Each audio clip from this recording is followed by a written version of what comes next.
Okay. I did a long recording about my semen retention so far in relation to how it's affecting autogynephilia, because that was really a large part of why I'm doing semen retention at the moment, and have been for years, but why I'm more determined to have a bit more discipline with it. Okay, so I'm just trying to orient my thoughts, how it has affected my autogynephilia. Again, I just recently did a sort of an update on 30 days of semen retention and how that's, what the update is there. I found that it hasn't done much, though. I was thinking today, I think so. I said in the last video that emotional stability is one possible benefit I've noticed after 30 days, and I think another one might be that I'm sort of noticing right now is determination. I think possibly my determination is higher right now, maybe more than normal, but it could be a mix of things. It could be, I don't know. It's really always hard to equate all this stuff to semen retention per se. But anyway, okay. So in terms of autogynephilia, I think around day 20, whatever, mid 20, I had a couple of dreams in there where I relapsed in my dream, and I mentioned that too. And of course, it was to forget actually, but it was probably watching the AGP content that I like to watch. Interestingly, I think around day 31 or 2, I had a dream that I hooked up with a she-male. So that was my most active autogynephilia dream state driven sexual fantasy. So that was kind of interesting. Yeah, I usually it's not. I mean, I do get dreams where I'm with someone and they're a sexy person or whatever, but it's not common.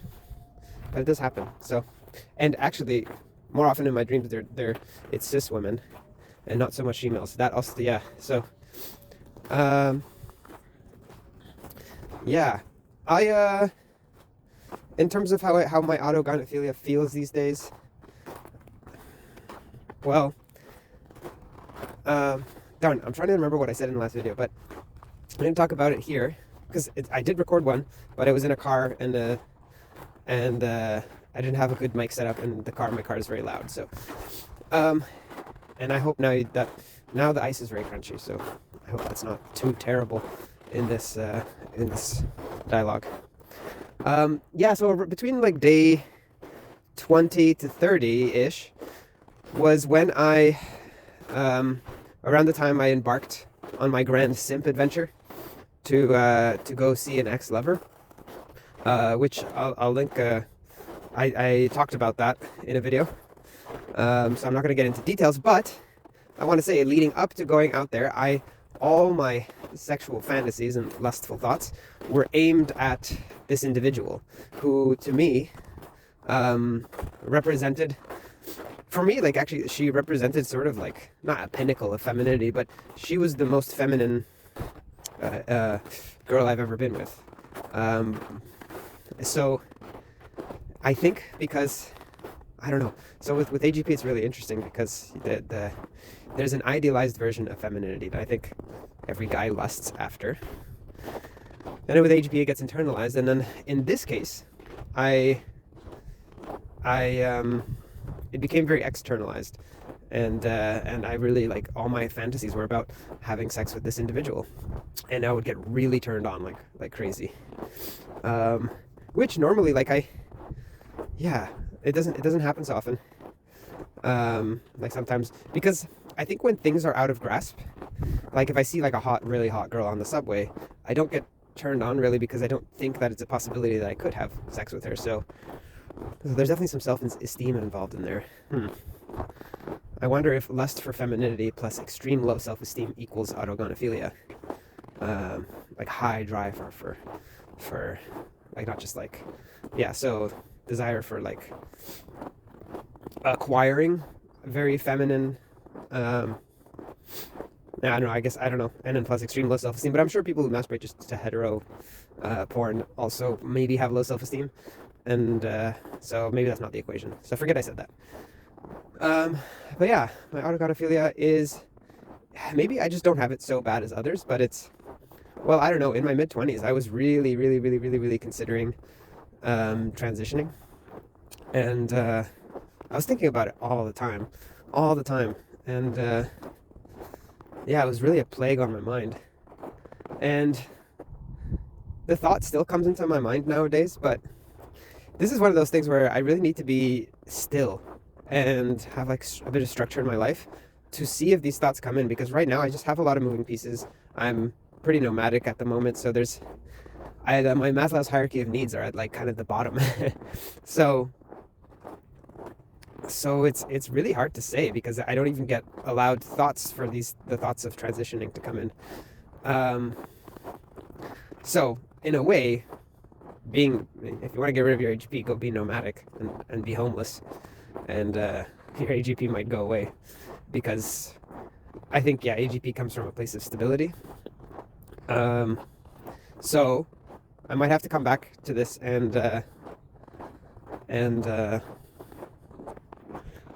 talk about like once I'm stable and on semen retention, which semen retention is far more challenging when I'm not nomadic, because there's so much opportunity to wank it.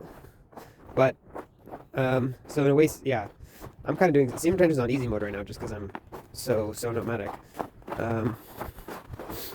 So yeah, we'll see how it goes, because I should definitely be harder to do when I have all access to all internet and I'm stable in one spot and have a ton of free time. I technically have a ton of free time, but I'm just kind of like moseying about. And I guess there was lots of opportunity to just wank it when I was at people's places, because oftentimes in many different scenarios I had, and I think I did mention like, or maybe I didn't, I forget, but like just a week ago I was at a friend's place and he was gone for the whole day, and he had some roommates and all the roommates were gone, and I just got horny. I was on my laptop, and I was like, oh, I could very easily like rub one out, very easily, and in comfort too, maybe even, and not be bothered. And it did occur to me, I was like, oh, it was like past 30 days, I was like, oh, I could do this. I'm glad I didn't give into that urge, but really my brain was like already like, yeah, why not? So yeah, not great that I have these are just, anyway, yeah, I think in my mind too, I wanted to revisit the comfort of the AGP fantasy. Again, it wasn't out of like, I didn't have an AGP thought, I was just like, it all comes from boredom. So I was just like bored, and then I just built a world. Like that's the thing with masturbation. Is I think we develop an inner world, and it's just, the inner world is so intricate and it's pretty lush too. So yeah, the masturbating world is very rich in our own minds, because and we've been creating it since basically we started masturbating. Even before that, actually, before we even rubbed one out, we for sure have been fantasizing. So what I guess I want to say that when I had in my mind a bit delusional thought that I could reconnect with my ex, because she was kind of beckoning me to come back. So yeah, so I wanted to reconnect with her, and sexuality is a big part of that. So all my sexual fantasies were geared towards basically a heterosexual connection with her, whom again I said is like, to me, like the most feminine girl I've ever been with, and she's gorgeous. And anyway, it didn't work out in the end. I think I was too needy when I got to her place. I wouldn't call it a disaster, but man. So now I'm left no prospects really. I'm gonna go see a friend of mine tonight who's and stay at her place for a couple nights, who I've been physically intimate before with. But I gotta say, I don't really lust after her. She's like, I really like her personality. I'm not so physically attracted to her, but I am pretty super fucking official, so yeah, pretty superficial. So that's a shitty thing of me. So I'm having no real fantasies about doing it with her. But anyway, I don't know if we even will do it. I'm very neutral if we do it or not. Yeah. Okay, so then my AGP fantasies right now, yeah, they don't, they just, I guess, I wouldn't say I have no libido, because if suddenly that girl from Quebec, well, actually, no, I'm kind of like emotionally hurt by her, so I don't know. But I guess with time, if she suddenly was like, yes, come spend 3 weeks with me, and but I'm not gonna go up to hers anymore. Like, if she was like, I'm gonna come to you and spend 3 weeks, and we're gonna have like a giant fuck fest, yeah, I would be pretty turned on by that, I think. I don't know. I would be pretty turned on by that. So, so I guess I'm kind of flatlining, or, or as I mentioned earlier in the video, some of the sexual energy, if that's a thing, as a lot of people claim, might be going towards just being more determined. Like the why I thought about determination is, so I'm back in my hometown, but I've been crashing at my friend's place, and I was very bored there. I was like very bored because he was gone for the day and we were supposed to do some jam. So I had so much free time during the day, and I kind of woke up late and moseyed around, and well, yesterday morning was kind of fun. His daughter was around, and we just like did little silly kid things. We like did like, I don't know. She showed me her little like dolls and stuff like that, and it was cute. Then I got a bit tired of it, and then I decided to go to the library, and that was actually pretty decent. Went to the library, got some stuff done, but like didn't really feel like a productive day. Yeah, and then another determination thing. So last night I came and stayed at my parents because I just need to pack some stuff into my truck from their house, and then I'm going to my friend's place. And then so this morning I woke up, and the first thing I did, which I told myself I would do, I came down, maybe because it's been so long and I'm only here for one day, I came down by this creek that I really like to walk to, and that a few winters ago I made a habit of coming here every single day, every single morning, first thing in the morning. So I wanted to reinvigorate that habit.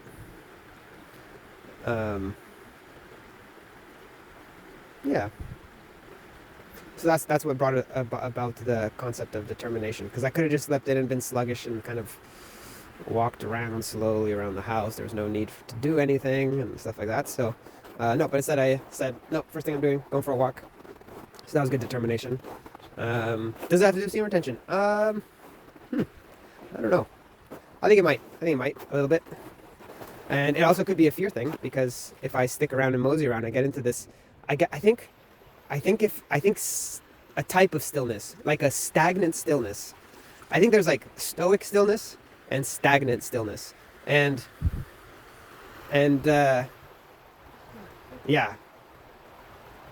So like I don't like stoicism so much. I think it's a little bit. I think it's overplayed, and people are really lean into being stoics, like in a way where they just like shut themselves down emotionally. So I'm kind of turned off by that a little bit. But there's some good. I think there's some positive things about stoicism.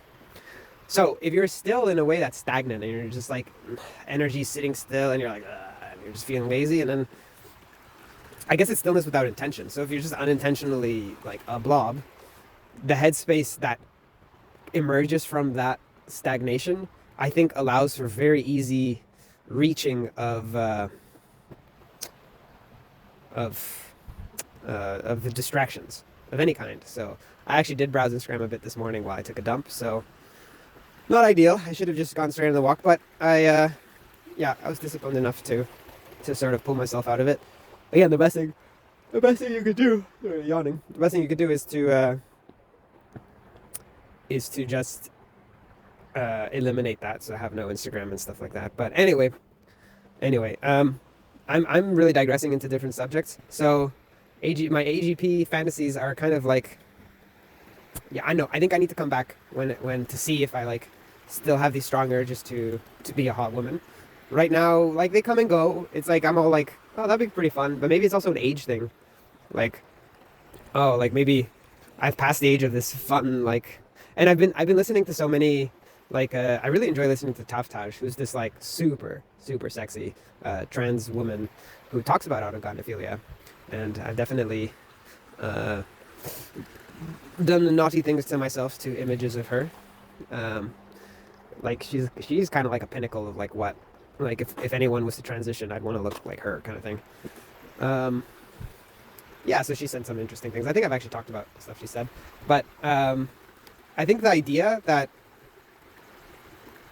I wouldn't be like satisfied, like if I started transitioning and all the doing the facial feminization surgeries, and I've definitely already talked about this, I wouldn't be satisfied because I want to keep looking and presenting and embodying the most feminine version of myself, and that would just kind of keep requiring surgery. Like it'd be so focused on self-image and physical appearance, and the fact that I'm in my early 30s and the clock doesn't move backward, kind of thing, makes it so that it's just not a practical endeavor, I suppose.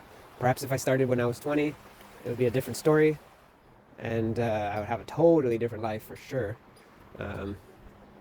Yeah, I would still know I was autogynephilic because I knew that when I was like, as soon as I came across the term. I might have known this around the age of like 12 or 13, like the term. I discovered it and I was like, oh, okay, I'm autogynephile. Fuck, this sucks. And back then, actually, when I first discovered it, I don't think Reddit was even around. And there wasn't any like Ask AGP subreddit, so I wasn't like a forum poster or any of that.